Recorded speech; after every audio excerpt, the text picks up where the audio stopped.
Welcome to Coruzant Technologies, home of the Digital Executive Podcast.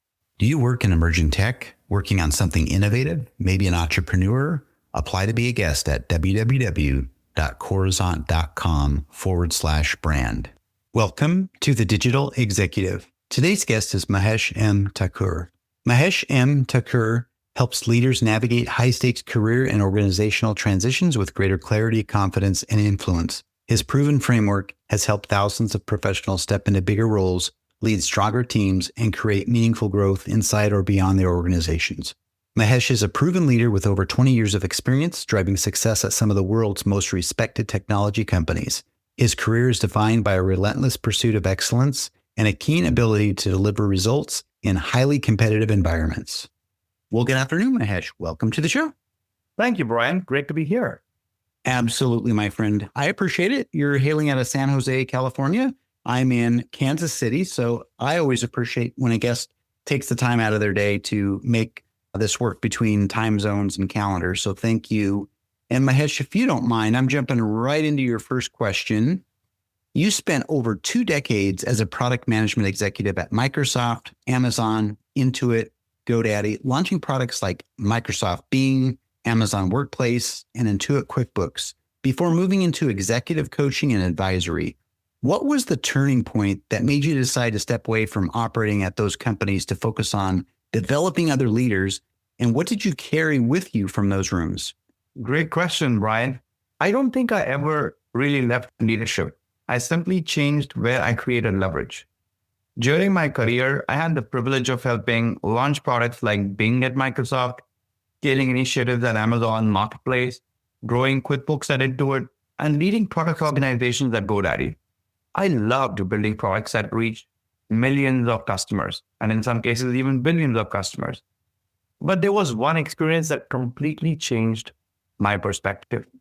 I was working with a senior leadership team at a Fortune 100 technology company. Everyone in the room, Brian, was brilliant. They had outstanding technology, plenty of resources, and a clear market opportunity ahead of them. Yet, project after project kept stalling. From the outside, it looked like an execution problem. After spending time with the team, I realized it wasn't an execution problem at all. It was a leadership problem. The product strategy was not broken. The trust between leaders was. Decisions were taking weeks because people weren't aligned on priorities, and every function optimized for its own success instead of the company's success. That, Brian, was my turning point.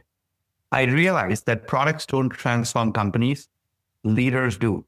Today, instead of building one product at a time, I have leaders who influence thousands of employees and millions of customers. The biggest lesson I carried from those executive rooms is this: leadership is not about having the best answers. It's about creating the conditions where the best decisions consistently emerge. That's amazing. Thank you for sharing, by the way, and had some great guests on the show, talked about leadership, and really resonates with me here. But you talked about you really never left leadership. You just continue to leverage that skill set you had wherever you went beyond working at some of those big Fortune 100 companies. And as you said, outside looked like there was an execution problem or a platform or product problem, but really it was a leadership and trust problem. And that really resonates with me. And the last thing I wanted to highlight, products don't transform companies, leaders do. I think that's important. It's a great message. Mahesh, you've described your approach as deliberately different from standard coaching, calling it clinical and prescriptive rather than reflective, built around a structured 180-day roadmap. Why did you build it that way? And what's the risk with the more open-ended, purely reflective style of coaching that's common in the industry? So, Brian, I'll first start by saying reflection is clearly valuable. Every coaching engagement begins with reflection, matter of fact. But reflection by itself rarely changes behavior. Let me give you an example, Brian, and this will hopefully also resonate with the audience. A senior engineering executive at a large tech firm came to me after being passed over for promotion to a vice president. This person wanted to make it to a VP role, and he was passed over twice. Technically, he was exceptional, really strong technical chops. His performance reviews were strong. Yet every year, someone else was chosen. We could have spent months exploring how he felt about it as a part of the reflection exercise. Instead, we interviewed his stakeholders, gathered structured feedback, identified 3 specific leadership behaviors that were limiting his influence, and built a 180-day development roadmap around those behaviors. Every month, we measured progress. Every month, we checked back with stakeholders. Every month, we made adjustments. Less than a year later, he earned the promotion and significantly expanded his organization. That's why I describe my coaching as clinical and prescriptive. If someone has had high blood pressure, a doctor doesn't simply ask thoughtful questions. They diagnose, they prescribe, monitor, and adjust. Executive coaching should be no different. Awareness starts a journey. Deliberate practice creates transformation. Love that. And really do love how you call your coaching clinical and prescriptive. Pretty cool. And just to talk about reflection, and again, I just highlight what you said here is reflection is valuable for sure. But you mentioned how the reflection by itself, though, rarely moves that needle. And I think that's important. An example you shared, obviously, was that leader that was passed over twice for promotion, and you developed a 180-day plan for that person. And there were some 3 key leadership behaviors that were lacking, and helping him focus on that, working with stakeholders and the team, he was able to get that promotion down the road. And I think that's just really a testament to the work that you do in this space. So thank you. Mahesh, you've said many CEOs mistake alignment for surface level consensus or a polite agreement when true alignment actually shows up in tough trade-offs, accountability, and candid conflict. So who is really your ideal customer, and what kinds of organizations or leaders see the greatest results from working with you? There are Brian, there are 2 groups of people that I love working with. The first is organizations that I know AI is going to reshape their business, but don't want another technology presentation. They want measurable business outcomes. Typically, they are companies with revenues between 100 million and several billion dollars that are asking questions like, hey, how do we move from AI experimentation to AI transformation? Or they may ask, how do we get our leaders aligned? How do we create a culture where people embrace AI instead of fearing it? Those organizations bring me into keynote, advise their executive teams, or facilitate leadership offsites. Now, let me talk to you about the second group. The second group is senior leaders themselves.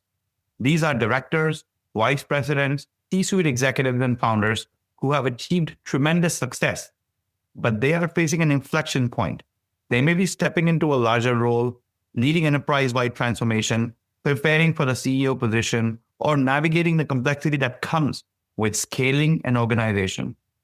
One of my favorite clients was a senior executive at a Fortune 100 tech company. He was already technically outstanding. What he needed wasn't more technical knowledge.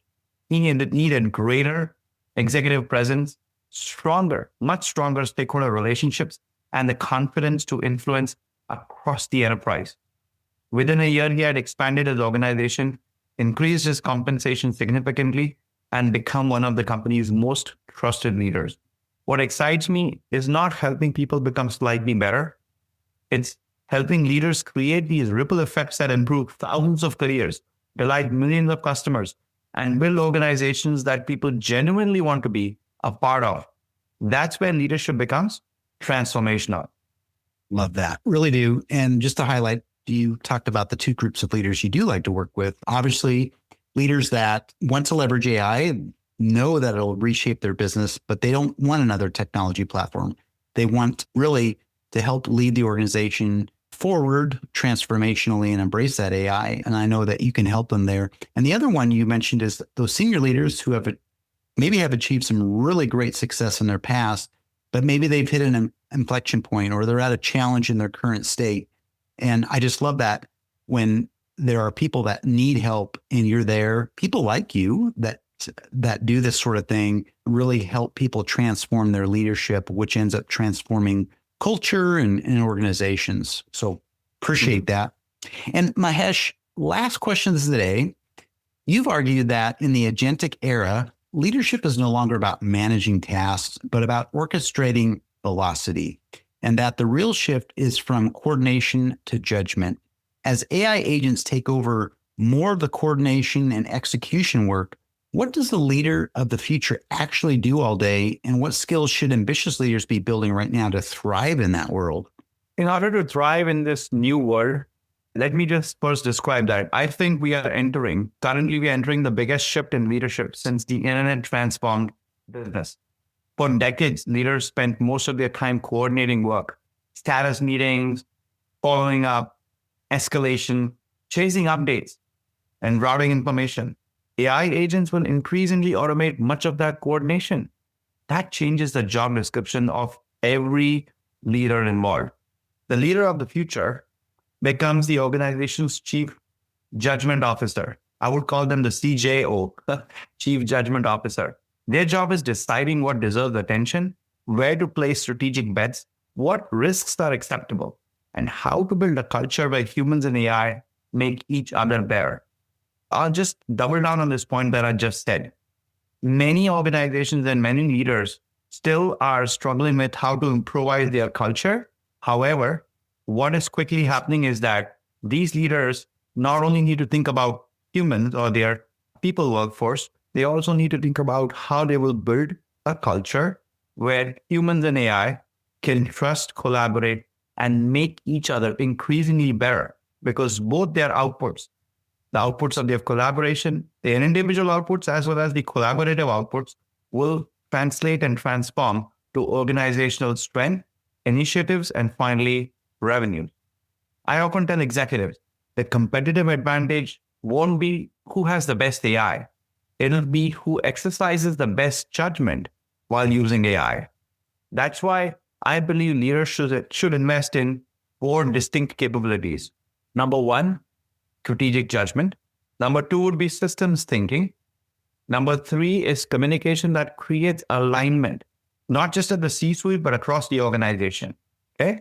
And lastly, number 4 is adaptability.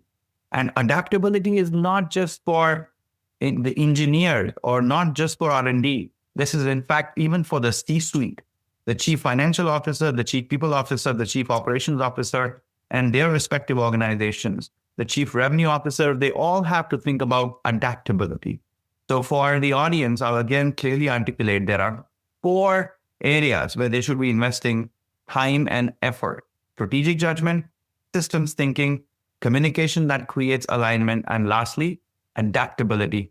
Technology will continue changing, Brian, but these capabilities will only become more valuable with time.